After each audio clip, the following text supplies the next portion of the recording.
Follow the buzzer.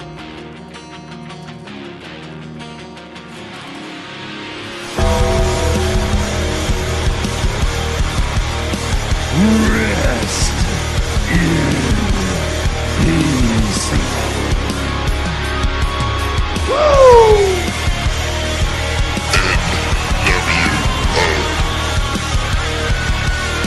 The best there is, the best there was, and the best ever will be. What you gonna do, brother? Hey, yo. Can you see me now? Strategy my Oklahoma ass. Life sucks, and then you die.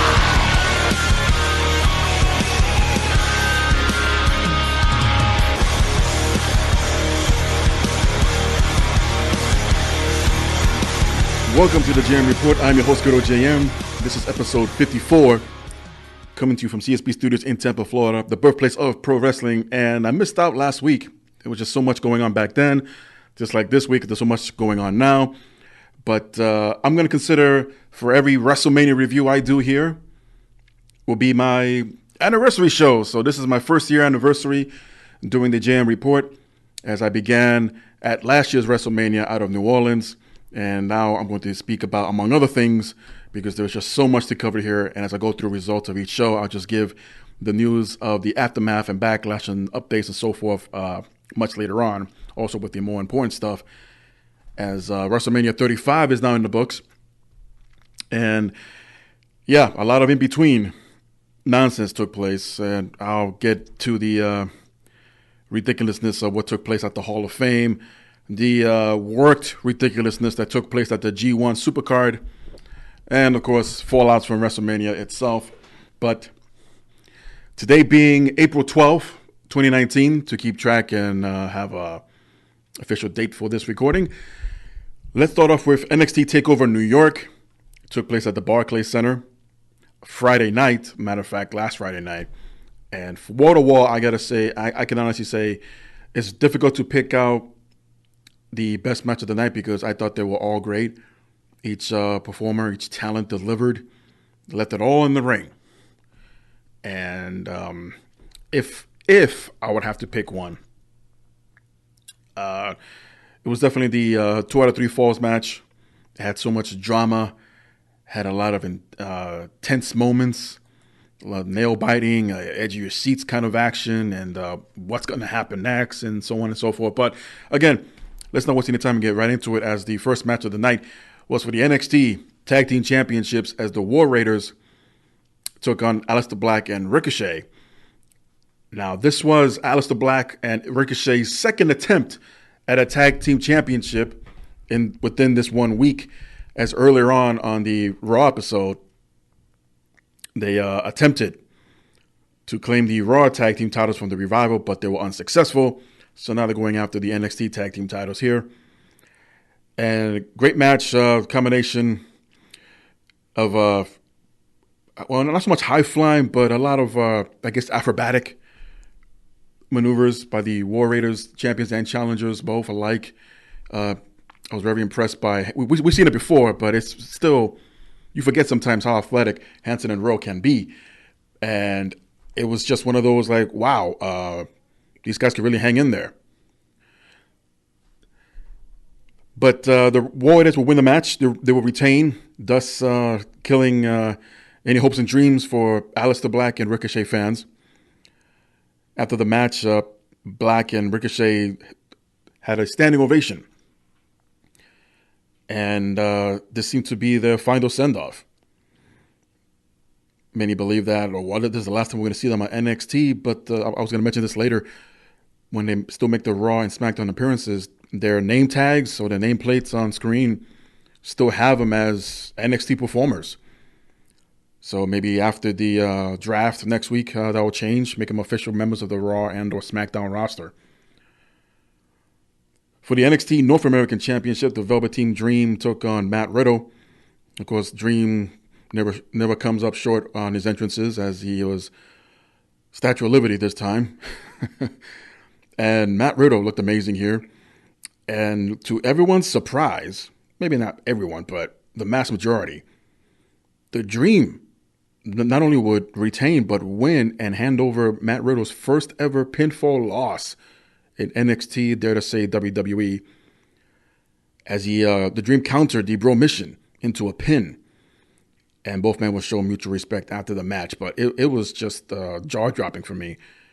Even if it wasn't expected for Riddle to win the title here, at the very least a count-out victory or maybe a draw as a result of a count-out as far as both men not answering the 10 count kind of thing. So like a double KO situation.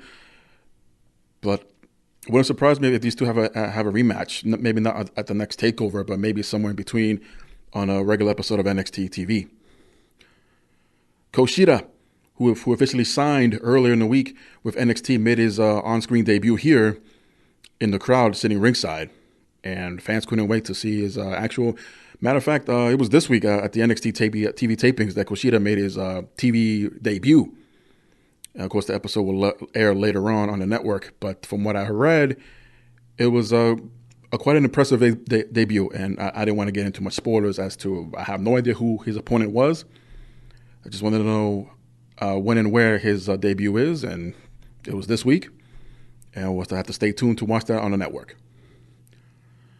Walter went one-on-one with Pete Dunne for the WWE United Kingdom Championship. It's almost like ha-ha, I guess. A lot of people mistaken this championship particularly as the NXT title. It's not, at least not by name, even though it is only shown and defended on NXT UK specifically, but it's still declared a WWE title. Oh well. Walter will hit a powerbomb off the top rope, followed by a massive top rope splash to win and gain the United Kingdom Championship, defeating Pete Dunne, ending his long, and I mean very long, title reign at 685 days. I mean, we thought Rob Van Dam, when he was the ECW TV champion, was a very long reign, but I think Pete Dunne blew that one out of the water, and no shame here. I mean, it was one of those David and Goliath type of matches. Walter just proved to be too strong and too powerful, too big. Not that Pete Dunne didn't try, but it was just too much to overcome. And we'll see where things end up here as Walter now is the new United Kingdom champion. Fatal four-way match for the NXT Women's title as Shayna Baszler defended against Bianca Belair, Io Shirai, and Kairi Sane. Belair would hit an incredible double KO, but got choked out by Baszler at the end, and was choked out as Shayna Baszler, that is, retained once again the Women's NXT Championship. I think she's due. I mean, it's almost like I guess common sense, but the best way to describe it, that if you spend a good amount of time, average maybe 2 years, down to NXT, and especially when you're fulfilling that second year on and around WrestleMania season, that it's time for this person to be called up. But Baszler's still the champion. Now, yes, well, we've seen champions show up before. There's Kevin Owens that comes to mind. Of course, there's also Paige. And I just don't see, excuse me, I just don't see why there can't be more showcasing of the NXT champions on the main roster. I mean, it's one thing to show up as the champion or here's the title to prove it, but how about defend it once in a while? That rarely, if never, happens. We came close with Kevin Owens, but he just showed up as the NXT champion a few times. And Paige won the women's title at the time, or the Divas title at the time, while NXT women's champion. So it's just a lot of questions are left to be answered. But hopefully, and that's being too nice, that will be something else that can change up with the draft. Yeah, I know it's a shakeup, but it's really a draft. Let's face facts. In the main event of NXT TakeOver New York, we see the 2 out of 3 falls where the winner becomes the new NXT champion, as the title was vacant from the previous champion of Tommaso Ciampa due to a severe neck injury that required surgery. And here it was Johnny Gargano, who was originally going to get the title shot, taking on Adam Cole after winning a fatal 5-way just a couple of weeks before TakeOver. Cole countered a sunset flip and hit the last shot to take the first fall. Gargano was able to even things up at 1 apiece via submission after slapping on the Gargano escape. And this is where things got interesting during the third fall, as the Undisputed Era attempted, all members attempted to interfere. Referee would be distracted while other members will actually step in the ring and attack Gargano. And Gargano was able to counter the last shot with a Gargano escape. It happened so fast. So what just happened there? And I think of the best way possible to win a title, especially in this case, with all the emotion and the suspense built up to this time, to this very particular moment in time, Gargano was able to submit Adam Cole and become the new NXT champion, the 15th in its history, and also becoming the first ever Triple Crown winner of NXT, Johnny Gargano did. And let the celebration begin as Mrs. Gargano, Mrs. Wrestling, Candice LeRae, would run down to celebrate with her husband. However, and I swear, I even thought this in my head, and I think, well, you know what, that would be a cool thing, but I'm not sure if it could happen because of the circumstances. But wouldn't it be cool during the celebration at some point, especially on live TV, you got Gargano and Candice LeRae celebrating, and that you have Tommaso Ciampa come out and at least shake the man's hand. But because of his surgery, you don't know how delicate it is, especially post-surgery. If the man could travel, if he could even fly, I'm not sure how this happened. But to everyone's surprise, Ciampa did appear on stage as Gargano and LeRae made it up the rampway, turned around once again to address the crowd and holding up the title. Then in the background, you see Tommaso Ciampa slowly walk out, and both the Garganos turned around and was surprised to see Ciampa there. He walks towards them and he's applauding and reaches out for a hug and stood between the two Garganos and raised both their hands. And this is how NXT TakeOver New York went off the air. And I gotta say, that really added even more to the emotion because, like, wow, no kidding. So whenever Tommaso Ciampa returns, I mean, forget about getting a title shot right away, but I believe, depending on the circumstances, we could see the UI reuniting, but maybe not as a tag team. It could be one of those, hey, these guys are good friends now, and they'll help each other out whenever possible, team up when necessary, and that after this display, of course, we can still be swerved because Ciampa's such a great heel, probably one of the best ones at the time, and turn on Gargano again. But I'm getting too far ahead of myself. There was last I checked, there was no return date or the estimated time that Ciampa would take to recover from all this. I mean, there's still rehab, there's still therapy. It's a real delicate surgery that he took. It was neck fusion surgery, so yeah. So then we had the G1 Supercard Saturday night. And this was originally supposed to go head-to-head with NXT TakeOver, but not cooler heads because there wasn't much of a... Well, the dispute was whether or not G1, Ring of Honor, and New Japan Pro Wrestling would even have a show at Madison Square Garden, as the argument was, well, they can't do a show there. That's WWE territory. When the hell was the last time you even held a WWE event there? And I believe I mentioned last week, it's been a decade for a TV show. And last pay-per-view was, the Survivor Series 2011? Yeah, they have no claim there. Absolutely no claim. Both, whether it's a TV show or pay-per-view show, nearly a decade of not being there. Yeah, there were house shows here and there, but like really, I mean, you want to put up a fight, your house show versus a pay-per-view? No. So anyway, I usually multitask, and that's what I did here. I would have streaming on my computer the G1 Supercard, and on my smart TV would have the Hall of Fame ceremony. So I really wanted to listen in on the Hall of Fame speeches. So I had the G1 Supercard on mute, unfortunately, but I will venture back and forth to see what was going on. I'll definitely focus on Hall of Fame in between matches. But again, since there's so much to cover here, I'm just going to read down the results as the pre-show for the G1 Supercard was available free for everyone on social media. And it was the Honor Rumble. This is their version of the Royal Rumble. And I mentioned maybe half the list last time, but they ended up having 31 participants in this Rumble. But at the end, we see Kenny King, the winner of the Honor Rumble, and he will receive a shot at the Ring of Honor World Heavyweight Championship later down the line. But probably the biggest highlight, I was surprised to see King Haku in the Rumble, but probably the biggest highlight in the whole thing was the Great Muta and Jushin Thunder Liger be one of the last 3 participants in the Rumble. And this got the crowd so amped up. They were ready to see these 2 legends just go at it.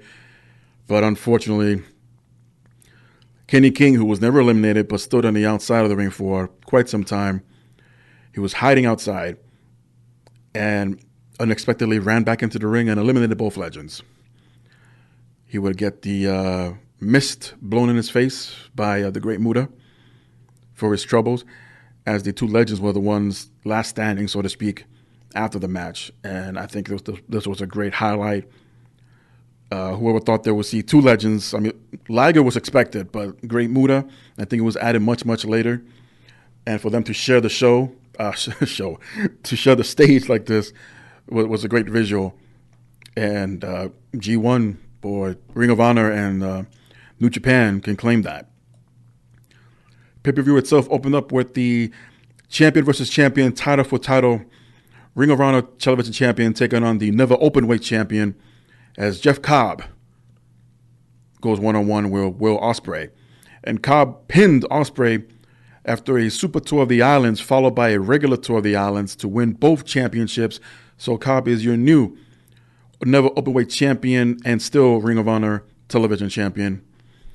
Curious to see how the upcoming TV shows or TV tapings will go here, as obviously there is a working relationship between both companies. We will see Rush taking on Dalton Castle. You blink if you miss it. Blink and you will miss it, matter of fact, as Rush was defeated by Castle in about 30 seconds, pinning him after 3 shotgun drop kicks right after the bell rang. 1, 2, 3. After the Master Boys tried to comfort Castle, but he attacked them both and just left the ring, and everyone was just distraught and wondered what the hell just happened. We were supposed to see in the upcoming New York street fight Bully Ray taking on Juice Robinson, but he was found attacked backstage.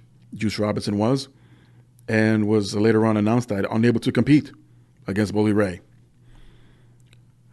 For the Ring of Honor Women's of Honor Championship, as Kelly Klein would defeat Mayu, pinning her after a K-Power to win the championship for the second time.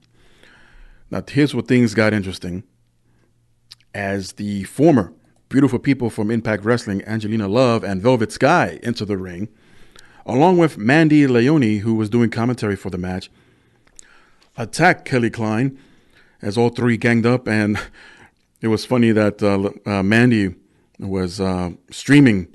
She took out her cell phone and literally started live streaming while the beatdown took place. If you go to her social media pages, and you'll see the video footage from their point of view. Jenny Rose and Stella Gray came down to the ring, tried to even things up a little bit, but they will also get beaten down. At the end, all 3 women posed and were now known as the Allure before leaving the ring. Nerdcore rapper Negaran entered the ring to perform the theme song of the show and was interrupted by Bully Ray. And Bully Ray cut a promo about Juice Robinson not able to compete. And then he opened up the floor to challenge anyone who will step up, which was originally the plan, interestingly enough. And Flip Gordon answered the challenge, returning from injury, actually returning from a re-injury. So previous reports weren't as serious as first thought, as he re-injured his knee from, what the hell happened to him? Well, he had surgery for it. He re-injured it. Basically, the same week he was cleared to return. And here he is in Madison Square Garden challenging Bully Ray to a street fight, no less. Shane Taylor and Cialis Young, who had not been booked for the G1 Supercard, into the ring to help Ray. Eventually, Juice Robinson would enter the ring along with Mark Haskins, then surprisingly enter the arena with a dumpster full of hardcore match weapons. Robinson requested the match to be 3-on-3, and the match was restarted as such. And Juice Robinson, Flip Gordon, and Mark Haskins would win over Bully Ray, Shane Taylor, and Cialis Young after Gordon pinned Bully Ray with a 450 splash. And you would think this would be the last you see of Bully Ray. Oh, hang in there. For the IWGP Junior Heavyweight Championship, Dragon Lee would defeat Bandido and Ishimori, as Lee pinned Bandido to win the triple threat match and become the new champion for the first time. Now here's where things got interesting, and I'll get into it more later on. For the IWGP Tag Team and the Ring of Honor World Tag Team Championships, winner take all, in a four corners match, the Gorillas of Destiny, Tamatanga and Tangaloa, would defeat the Villain Enterprises, the Briscoe Brothers, and Evo and Sanada, as GOD pinned Brody King after a super powerbomb to retain their titles, but to also win the Ring of Honor World Tag Team Championships. So the interesting part didn't take place until after the match, as the bell rang and there were bodies everywhere. The wrestlers were just coming to in some cases, or just gathering their stuff or getting ready to leave. Now, there was some commotion, and it was immediately cut away. And we end up having the commentators on screen, but in the background, the commotion continued. And what turned out to be former WWE superstars of Enzo Amore and Big Cass reuniting, who just decided to, quote-unquote, invade the G1 Supercard. And things got ugly really fast. But you know what? As much as a shoot that it looked, all reports indicate that it was all a work. And the funny thing is, Amore and Kaz have not yet officially signed with Ring of Honor, and some of the folks on the side of New Japan were not aware of this and were very upset about it. Depending who you want to believe, take that with a grain of salt. But I guess if we start following the TV tapings of Ring of Honor and maybe some New Japan, depends where these guys really land, where they want to hang their coats up now. But no one was really impressed by this. Not that they were that shocked. Oh, shit, it's Enzo and Big Cass. But it's just Enzo and Big Cass. That was a genuine reaction to a lot of this. And this happened not too long after the incident that took place at the Hall of Fame across town. But again, I'll get into that later. But it was just okay. But it was set up to be a shoot, even though it was displayed all over social media by the fans who posted up videos. And the more you watch, the more you see, like, yeah, this was a work. Oh, well. RPW British Heavyweight Championship on the line as Zack Sabre Jr. defeated Tanahashi after Sabre submitted Tanahashi with the hurrah. For the IWGP Intercontinental Championship, Ibushi defeated Naito, as Ibushi defeated, I just said that, but he pinned Naito after delivering his Kamagogi knee to win the IC Championship for the first time ever. For the Ring of Honor World Heavyweight Championship, in a ladder match, Matt Taven walked away as the new champion, defeated Jay Leto and Matt Scroll. I was about to say Marty. Jay Lethal and Matt Scroll. Late in the match, Taven introduced a purple ladder that had not been previously visible to the audience. This purple ladder was several rungs taller than the normal pro wrestling ladders. And after a struggle between all three men, Taven and Lethal traded strikes on top of the purple ladder. Taven swung the Ring of Honor World title to hit Lethal, sending him falling to the ring, unhooking the championship belt to win the match. And in the main event, in this 10-match card, the IWGP Heavyweight Championship on the line as Okada defeated Jay White. Okada pinned White after a Rainmaker, which White had managed to kick out earlier on in the match.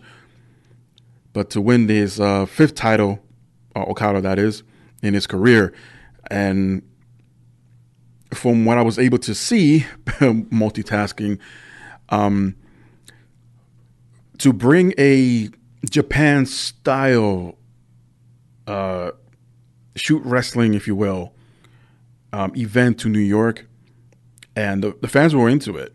There were a lot of hardcore fans of Ring of Honor and New Japan Pro Wrestling in Madison Square Garden. I thought the presentation was great. I thought visually the atmosphere looked great. I think it looked like they covered up too many arena seats, and by that I mean for staging purposes and equipment and lighting and camera locations. When it came to the setup in general, it looked like they might have covered up too many seats, and people were not complaining, but they were pointing out, like, see, well, it's not a sellout. There are a couple of seats that are there that are wide open and it's shown on camera. Yeah, I noticed that too, but I think it was more because they needed that extra space for the equipment, and not to. I doubt they were expecting to sell 20,000 seats, which would have been amazing. But for what was available, it was a sellout, and this opened up the door for many potential future wrestling events that are not WWE and AAA. I mentioned this last week. AAA will have an event at Madison Square Garden this coming September, matter of fact. So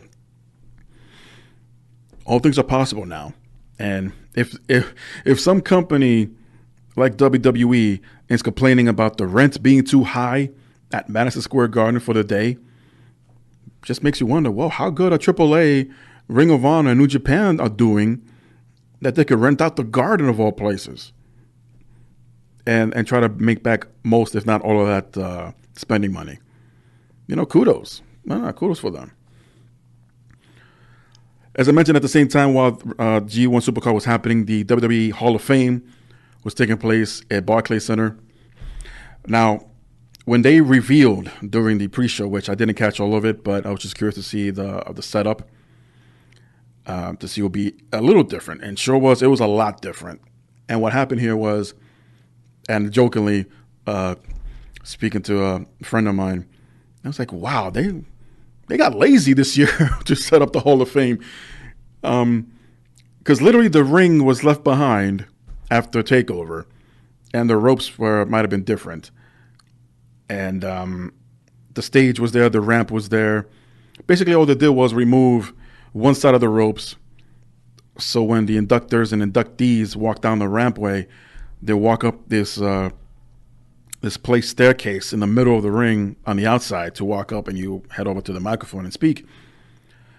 Really what they did was remove the security wall, the railing around the ring, which would prove to be a big oops later on.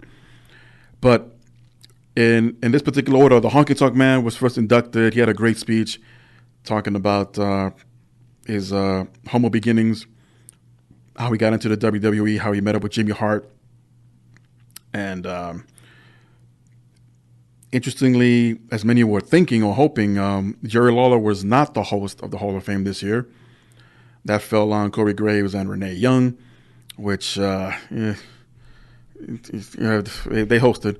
But I think Honky Tonk Man was very entertaining here, and didn't have anything negative to say. I mean, he admitted, he pointed out at one point that they tried to do this before, but it just things didn't pan out at the time. But I guess now better late than never. And great send-off as he sang along to his theme song, going on the ring, singing along. And I'm not sure who that chick was that played Peggy Sue, but good job. Previously, Peggy Sue was played by Sherry Martel, who unfortunately passed away and could not play the role, obviously. But it was great to see a Peggy Sue replacement, I guess. You know, it happens sometimes in movies. Actors get replaced by someone else, and they get little to no dialogue because the differences will be too obvious.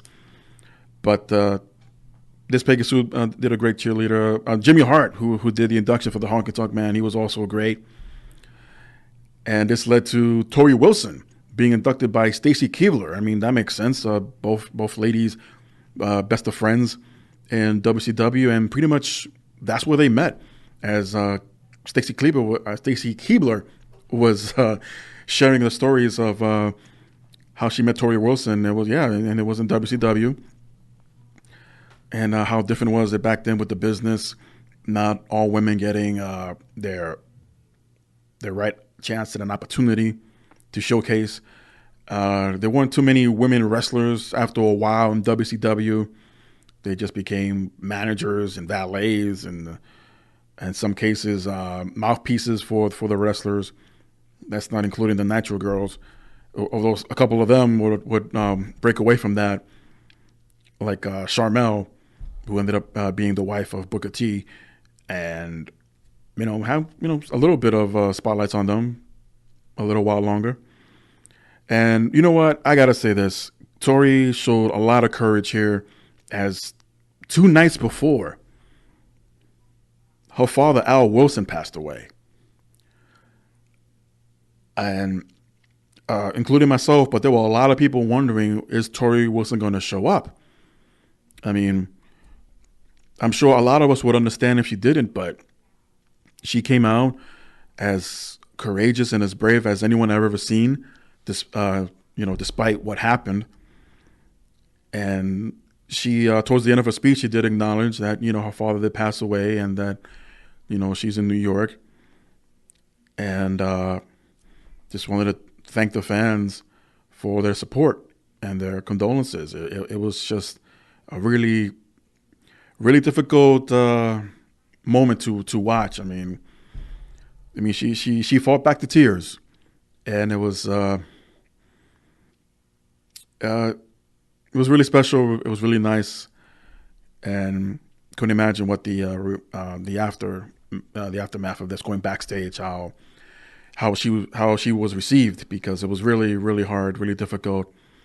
She put over the fact that Al Wilson did have a time in WWE. Hell, she even put over Dawn Marie, who was also involved with that angle. And there were a couple of picture stills shown on the Titantron. And yeah, great moment. Tori Wilson definitely deserved. And she also pointed out to the haters, the ones that say that she for her to not deserving to be in the Hall of Fame. Well, she pretty much stuck it back to them. And in so many words, she was basically trying to say, you know what, kiss my ass. I'm in the Hall of Fame. The Hart Foundation was inducted. On behalf of Jim Neidhart was his daughter Natalia, as she walked down the rampway with Bret the Hitman Hart. And Bret Hart being now a 2-time Hall of Famer. And again, I'll get into this a little later, because there was a lot of information that was shared online. But Bret Hart was just discussing how the Hart Foundation, the tag team, hooked up between the Anvil and the Hitman, and that Bret was suggesting to have Jimmy Hart part of it as well. As his last name is Hart, my last name is Hart, Anvil's last name is Neidhart, so make us the Hart Foundation.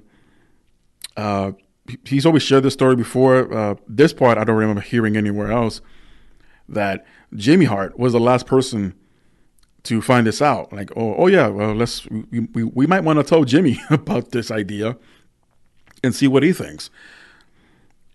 And if the crowd was getting a good laugh out of this, then it's since been edited off the network. I think if not the same night, but the very next day, as I went back to see if they did, and sure enough, it's we get to the Bret Hart moment where he jokes about Jimmy Hart not knowing. It cuts to the crowd, and we hear laughter, and it cuts back. All of a sudden, you see Bret Hart's hair all messed up. And what happened was the incident took place, and Bret Hart, without skipping a beat, just got back into the story and literally picked up where he left off. Yes, there was a teleprompter across the way, but it shows how much of a pro Bret Hart really is for a man who's been always shy and intimidated, being in front of a camera to cut a promo. He was always not the best at it, as he himself admitted at one point. But Bret Hart was attacked. People say he was jumped or assaulted. Like, well, he was attacked by, well, considering what's been discovered by this individual, by a piece of shit. And you know what? I'm not even going to mention this person's name because I think he's gotten enough attention as it is. And even people jumping over to his Twitter account to see exactly what the deal was. And signs were there. Clues were there. But I guess it didn't reach a high enough level of warnings that they all went but ignored. But, Bret Hart and Natalya were taken down as Bret Hart noticed someone was jumping into the ring. And as soon as the live feed cut, you hear Bret Hart like, ugh, like as he was falling down. And this is when the fan footage comes in. You see the guy jumping in the background, sliding into the ring under the ropes. And Natalya must have realized right away as well, because as he's getting closer to Bret, you see her tightening up her grip, her hold, around her Uncle Bret's arm. And it must have been too tight, because as this guy takes down a cancer stroke survivor, 61-year-old Bret Hart, down to the ground, Natalya went with them. Supposedly, there were reports about this guy got a 1 or 2 shots on Bret. But by that time, everyone else jumped into the ring. Travis Brown, kudos to him. The New Day. Of course, there was Harry Smith, son of the British Bulldog. He didn't want to hear it. He didn't want anyone to touch him. He wanted to get at this guy and just beat the snot out of him.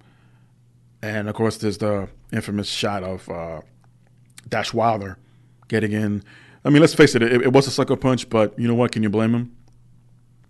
You just don't disrespect someone like a Bret Hart. And what was this guy thinking?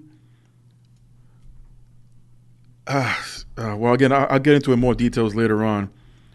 But this something like this should not have happened at all. I mean, and in all fairness, the arena security, they're usually not filled in as to, hey, guys, this is going to happen. Whatever you do, just don't intervene or anything as part of the show. If that was the mind frame from their point of view, I would not completely put the blame on them, but being a little bit more alert would be the argument instead. But I mean, who knows? I'm sure there'll be not so much an investigation, but I mean, they caught the guy, so it wasn't like a hit and run situation. He'll tackle Bret Hart, and then somehow, unless he's covered in grease, he's slipping in and out of everyone else's grips, and somehow escape the arena. But I'm sure there'll be necessary protocols moving forward. Not only in Barclay, but in other places where the WWE is going to have an event such as the Hall of Fame. Brutus the Barber Beefcake was inducted. As much as he denied it, I know he did it to me. No, not so much denied it, but I was like, hey, man, you hear those rumors every year. But sure enough, those rumors came true as Hulk Hogan was introduced and inducted his old friend, old tag team partner. Beefcake shared stories how he was first broke in, teaming up with Hulkster, that they were tag teams and they were kayfabe brothers at one point. Well, one thing he mentioned, Beefcake did during the speech, that at WrestleMania 6, he was the first one to defeat Mr. Perfect and shattering his perfect record. I had to step in and say, no. It was about 2 weeks before that at a house show in Madison Square Garden, ironically. It was the Ultimate Warrior. It was then the Intercontinental Champion, and before his title for title, champion versus champion match, before the Ultimate Challenge against Hulk Hogan, he was the one that defeated Mr. Perfect in about a 10-minute match. The match itself is on YouTube, folks, and the commentators, I believe, were Gorilla Monsoon and Lord Arthur Hayes. And yeah, they even they mentioned WrestleMania 6 several times, so you know when this took place. But it was definitely Madison Square Garden. And looking back, I might have seen this match live when it aired on the MSG network. I think it was at a house party, and I was still in my early teens, so I wasn't really interested in what was going on with dancing and drinking and all that, because obviously I was too young for that. Not that I did, but I was able to get through the crowd of adults who were dancing and some of them making fools of themselves, and turn on the cable box and the TV and tune into the MSG network. And sure enough, I remember that they were showing coverage of that night's house show, which I would have preferred going to, but again, I was just a kid. The Warrior Award went to Sue Ochisun, and I'm sure I butchered that name. I apologize. And mentioned that John Cena is currently the all-time Make-A-Wish leader, meaning that he's the one that's fulfilled the most Make-A-Wish requests than anyone else, including celebrities and other sports figures. And kudos, because it went from Dana Warrior basically re-explaining what the Warrior Award is. She introduced John Cena, and then Cena would introduce Miss Sue here. And such a sweet lady. I can see why everyone was, heartwarming comments about her, and just really putting her over. And yeah, well deserved. I mean, we need to see more of this. And congratulations to Miss Sue. Next up, Harlem Heat, the second tag team of the night, as Booker T is also now a two-time Hall of Famer, along with brother Stevie Ray, discussing their long run in WCW, 10-time World Tag Team Champions, and their upbringings and their family. It was a really good speech here, and well-deserved, I gotta say. And it's still almost, because I guess because we've seen more of Booker than anyone else as far as Stevie Ray goes, I couldn't help but to go back during the Monday Night Wars and say, oh my God, how surreal is this that a WCW tag team is being inducted and they're accepting their place into a WWE Hall of Fame. It still gets me sometimes, and I guess that little part of my brain, which is still stuck in the 90s, can't comprehend with it, and it's still trying to catch up with the new millennium, almost nearly 20 years after the fact. But hey, good times. And then finally, D-Generation X, the entire faction, minus Ravishing Rick Rude, are inducted into the Hall of Fame. X-Pac, Shawn Michaels, the Road Dogg, Badass Billy Gunn, and Triple H. Now, it's interesting how, and this was mentioned last week as well, about Chris Jericho, who's now banned from the WWE and having any and all communications as far as podcasting goes or interviews go. And they kind of mocked us, DX did, about Billy Gunn. Like, well, they can't fire me, without being too obvious. And like, Triple H took a shot at what do you call them, a pansy group, wrestling company, whatnot, that Vince would buy it just to fire you. talking to Billy Gunn. And it's okay. This coming from Triple H, who was like, oh, basically wishing them good luck, and now he's calling a pansy company. I'm sure it was done with tongue in cheek. And of course, everyone got to say a few things about China, and this got a huge ovation as her picture was shown on the Titantron. Triple H didn't have much to say about China, if anything, from what I remember. And when the picture was shown on the Titantron, I don't remember Triple H looking at it. I mean, it could be wrong. It could have been in between the cutaways, but this is where I'm getting at. Remember a long, long time ago on a Stone Cold podcast, Triple H was a guest on their very own network. And when it came to talk about China being in the Hall of Fame at all, Triple H says she deserves it, but he didn't want any 8-year-old looking up China or Googling China and become concerned about what they're going to find. To this day, I still think that's a cop-out answer. I mean, ridiculous. Him of all people to say something like that, considering what DX used to do. Well, if DX is being inducted, hold on, let me Google DX and see what they're all about. If I'm 8 years old and see what they used to do. Oh my God, they did what? They did who?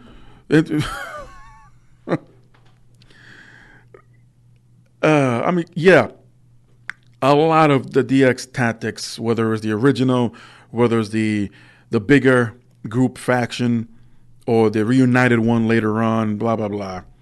Yeah, there were a lot of sexual innuendos, a lot of certain comments made, probably which half, if not more than that, will not fly today, especially if you're comparing it to the Attitude Era. No way. But here's my gripe. X-Pac asked about the first ever DX flasher and whatever happened to her. Triple H gets on the microphone. Oh, yeah, I think we found out what happened, and here's a picture of her. They put that on a Titantron, and it was of an elderly woman whose face was blurred out, and she's topless, which was also blurred out. Reminiscing of the Royal Rumble 2000 Mae Young visuals. If you haven't seen that yet and you're curious to look it up, viewer discretion is advised, and buyer beware. So you go from basically like, well, it won't work because China used to do porn, used to do adult films, and I don't know if that's the right thing to do to induct her now, or maybe a little bit later, maybe later you can induct her after you Google her and just find other things other than she used to do porn. How hypocritical is that? And being part of other speeches that included the very same woman that can't be there to accept and speak on her own behalf at the Hall of Fame on one of the biggest stages of the night, next to across town, the G1 Supercard. That was my initial reaction. I was having fun up to that point, what they were saying between Billy Gunn and you can't say Vince McMahon's name. Just remember, don't say the name Vince McMahon ever in your speeches. And apparently that came out to be something else as well, which I get to later on. But remember, the name Vince McMahon, do not say Vince McMahon. No, ever. But yet we get not only one, not two, but three blurred out, 2 or 3 blurred out senior citizen women, topless, face and breast censored, on the Titantron. Meanwhile, Triple H is pointing out to Stephanie and his children sitting ringside. But China shouldn't go in anytime soon because, kids are going to Google her. 8-year-old kids are going to Google her and find out what she used to do before wrestling or after. Even if it's tongue-in-cheek and that's what it was meant for, like an inside joke or whatever, because I'm probably the only one pointing this out. But that's hypocritical. And even if they didn't expect, some little guy like me to point this out, I would have suggested against this. Because throughout, even especially when China was mentioned that she was going to go in with DX, like, oh, well, Triple H is going to eat his words. But they pull some bullshit like this. And approved by the man whose name they can't mention during their Hall of Fame speeches. So that was the Hall of Fame. I didn't want to spend as much time as I did, but it is what it is. As this segues into WrestleMania 35 from MetLife Stadium. Let's start with the kickoff. The Cruiserweight Championship was defended by Buddy Murphy versus Tony Nese. And long behold, and I was even hoping for this, not so much that he was considered a hometown hero, but he deserves it. Tony Nese became the new Cruiserweight Champion at the expense of Buddy Murphy after hitting Running Nese, get it, in a corner to win the title. So kudos and congratulations to Tony Nese. In the women's battle royal for the honor of winning the Overeem Trophy, good Lord, there were a couple of NXT names that were thrown in there. And the returning Ember Moon, who surprised everyone, wasn't really spotlighted, but she stuck out with her fire hair, yellow and red fire hair. But at the end, we see Carmella win the whole darn thing, and again posing with the Overeem Trophy.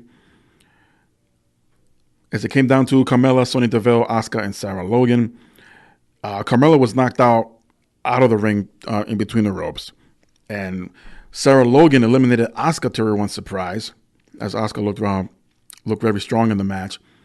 And it looked like for a moment Logan was the winner, but from behind came Carmella and tossed her out. And Carmella, once again, is your new WrestleMania Women's Battle Royal. If it really means anything, yeah, I guess. Yeah, okay. In the quote-unquote spoiled match of the day for the Raw Tag Team Championships, as Zack Ryder and Kurt Hawkins would defeat the Revival. Hawkins played possum and caught Scott Dawson in a small package to win the match. And Hawkins and Ryder are your new tag team champions on Raw, ending the whatever number of winning streak, or losing streak, I should say, that they had on WWE TV for what seemed like forever. In the men's battle royal, well, the men's Andre the Giant Memorial Battle Royal, not this women's Andre the Giant Memorial Battle Royal, but Braun Strowman would win. And yes, we would still have a moment or a spot with SNL's Michael Che and Colin Jost, as they did the smart thing. And as soon as the bell rang to start the darn thing, they ran out and hid under the ring. And I didn't see it, but apparently there's exclusive footage of what they were doing down there, as there was a camera and a monitor, and they were just talking back and forth, reacting to what they heard or seen as they were down there. But eventually they will sneak out, try to eliminate Braun Strowman along with the Hardy Boys, who were already on the outside of the ring trying to eliminate the big man. But Che would get smacked off the apron to be eliminated, and Jost was tossed over the top rope, while the Hardy Boys, Jinder Mahal, and there were a couple of other guys who were already been eliminated, hung out around the ring to catch Jost in midair. And Strowman was declared the winner. WrestleMania officially opened up with Alexa Bliss as the host or hostess, and introduced Hulk Hogan to come out to the staging area. And I gotta say, the whole setup with WrestleMania this year, you go from WrestleMania 29, which I was there for, in an impressive setting with the Brooklyn Bridge, the city skyline, and the Statue of Liberty over the ring. And what sucked back then, and it sucked here to Sunday, the columns that they used to hold up the lighting over the ring, blocking out a lot of the visuals, a lot of the views from the fans, especially ones further away where the ring gets smaller. And you got to resort to looking up to the screen. Now, I didn't pay to sit hundreds of dollars, first of all, to sit in a stadium and just look up at a screen when everything's happening in front of me. It should be happening in front of me, but it's not because it's freaking blocked. There were other complaints later on, which I'll get to as well. I mean, there's a lot of things I'm getting to. And it just really sucked. And what was boring, like, really? Just one big-ass screen on top of the stage. Now, this might have been due to weather concerns because it was expected to rain during WrestleMania, but that held off to after the event was over. or at least towards the end. So there was no LED rampway. There was no extra setting, or just again, it was just a big screen, huge screen. There weren't any LED aprons or ring skirts and LED ring posts, which again I thought was due to concerns of weather because they weren't protected or not weatherproof, or it was just overkill with so much LED anything around the ring, or the third option being just something I'm not thinking about right now. But again, none of that was brought up. So Hogan comes out jokingly that welcome to the Silver Dome, which yeah, it's not funny anymore, Hulk, but still screw things up by calling it MetLife Center. Was he there to apply for coverage or something? What the hell was he doing? So anyway, Hogan starts posing along with Alexa Bliss. And speaking of blocking or obscured views, Bliss stood in front of Hogan and just mimicked every pose that he did. I'm like, if it was done intentionally, like, oops. But if it was just part because Alexa Bliss is full of herself and being the host of WrestleMania, I was like, yeah, I'll still pose in front of Hulk Hogan. Like, we never seen that so many times. But the kicker was, while this is going on, Paul Heyman, you see him coming out in the background and just storms down the rapway while Real American is still playing. And I'm like, wow.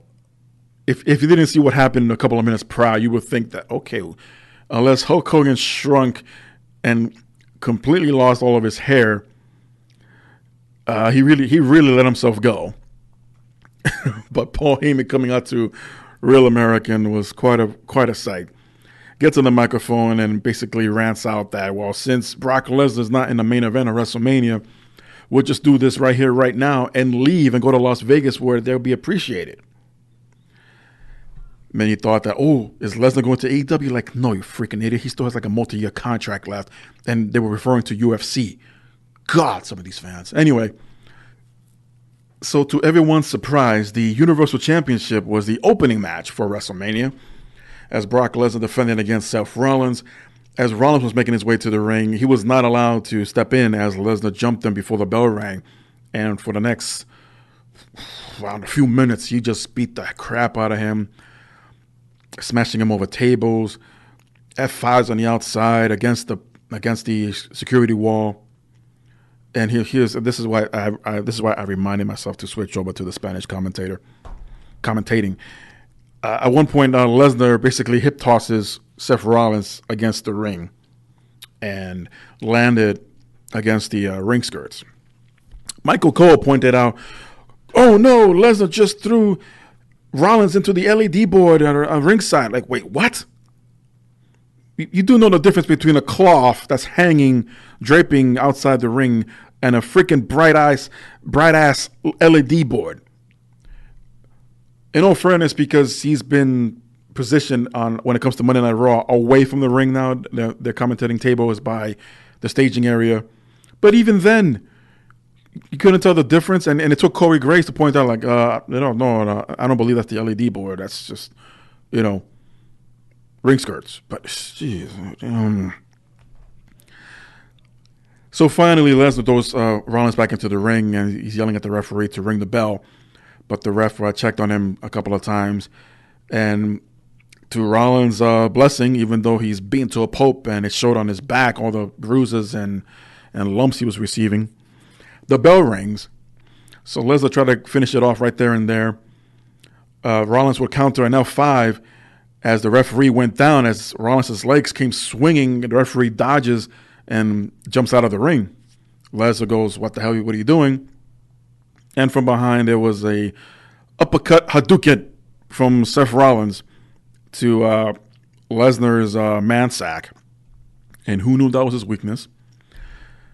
He would deliver 3 curb stomps, go for the pin, and wins the championship, Seth Rollins does, as we have now finally a new Universal Champion in Seth Rollins. And what a delight it was to see the title on Raw the next night. More than once, by the way. Yeah, get into that. AJ Styles and Randy Orton went one-on-one, and this was around the time where the sun was already setting in New Jersey. In New Jersey, not the shadows of New York, or poor Jersey. And it all started during the entrances for Randy Orton and AJ Styles, where there were these bright lights that were hanging over the ring, and they were shining into the crowd for reasons. And I get that you want to get that visual that it's a sellout crowd. You want to show the audience in a sense. And they use different color lightings to do that depending who was in the ring and also depending on the atmosphere and to match the color logo of the event. And many people took to social media and took pictures. So if you heard commotions and couldn't make out some of the chants, this was it. People were chanting, turn the light off or shut the light off. We can't see. And people hashtagged and tagged WWE like, hey, you're blocking us. You can't see shit. So it took Randy Orton and AJ Styles way after the fact to apologize to the fans that had to wait till they get home and watch the match again on the network, which you shouldn't do that. It's one thing to have these columns block your view, but then to have lights to shine. And that happened to me and a friend of mine back in New York almost for the Survivor Series in 2002 at Madison Square Garden, where a light was shining. Not only was a light shining down on us, but one of the ramps, not the ramps, excuses, the columns that were holding on one of the cameras was in the way, and it sucked. So what happened was this guy comes over. It points out that next to me was sitting two of his friends. So he was asking us, "Hey, if you wonder if we switch? I mean, we're just right over there. There's two of us, the two of you, and we could just switch, no problem." And you know what? We agreed because it was off to the side. And we didn't point this out, but anything to get away from this fucking light that's shining in our face. And you know what? We sat down in our new seats, no lightings, no poles or columns or anything blocking our view. And we looked at each other and was like, that's their problem now. So never came back to us and never wanted to trade places again. So we enjoyed the Survivor Series. And it sucked that the fans in the arena or the stadium couldn't watch this match because it was a great match. It really was. And unfortunately, this also could have been the moment where Styles injured himself, delivering a phenomenal forearm to the outside of the ring as he springboarded off the top rope and landed awkwardly. And upon re-entering the ring, Orton tried to catch Styles for an RKO, but it was countered by dropping off the top ropes, and Styles hit a phenomenal forearm in the inside of the ring to win the match. Again, it was a great match. These two always deliver. Something about Lacey Evans showing up. She did nothing again, and moving on. Fatal four-way for the SmackDown Tag Team Championship as the Usos, The Bar, Rusev, Shinsuke Nakamura, and Ricochet and Aleister Black, who are going for their third tag team titles of the week, saw the Usos retain the tag team championships after a double super kick and a top rope splash onto Sheamus to retain. This coming after the Usos recently re-signed a new multi-year contract with the WWE, so congratulations. We will see the annual Hall of Fame inductees take their bows on the stage. Then we get into the Falls Count Anywhere match between Shane McMahon and The Miz. In the match that involved interference intervening by George Mizanin as Shane McMahon was going to jump off the top rope and deliver his flying elbow on The Miz through the announce table.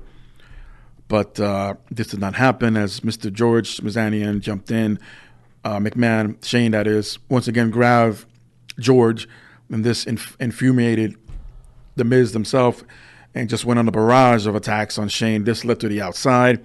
They fought all over, heading towards the tech area where the hard camera was, and they had this little tower where the hard camera was standing. Right behind that was the tech area where it was like a little tent, and you see all the lights and the gizmos going on and off back there. So they climb up the hard camera tower. I'm sure there's another name for it, but that's what I called it.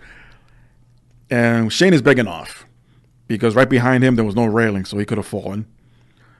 And The Miz comes in, delivers a few kicks, delivers a few punches, and he sets up Shane for a superplex, jumping off the tower and landing below which I'm sure were crash pads and cardboard boxes. Somehow on the landing, Shane had his arm over Miz as both men were seemingly to be knocked out, but ref came over anyway, saw that Shane was pinning the Miz and got the 3 count, and Shane wins the Falls Count Anywhere match. In the second fatal 4-way of the match, this time for the Women's Tag Team Championships, the Iconics are your new Tag Team Women's Champions as they defeat Sasha Banks and Bayley, Nia Jackson, Tamina, and Beth Phoenix and Natalya. This comes after a Glam Slam off the top rope as Beth Phoenix was sitting on the second rope, but Bayley was the one that climbed to the top. Glam Slam delivered. In comes the Iconics as I believe it was Billie Kay who shoved away Beth Phoenix, and Payne Royce was the one that got the pin and became new champions. And this had a huge positive reaction, mostly from the Australian fans in the crowd. But yeah, I pop big for this as well. And yes, I'll get into more of the Sasha situation later on.